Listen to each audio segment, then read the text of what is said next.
Welcome to Scorpio Cherry Tarot, and if this reading found its way into your feed, it really is just for you.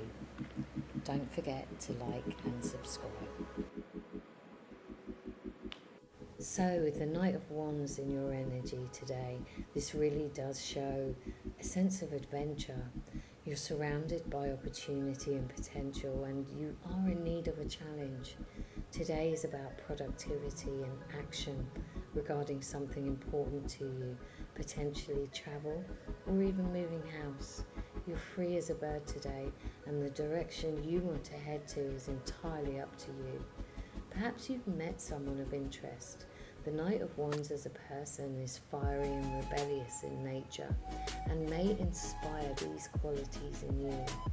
But bear in mind, whilst he is protective and loyal, settling down is not on his agenda. He's far too busy having fun. So enjoy your day and everything that comes with it.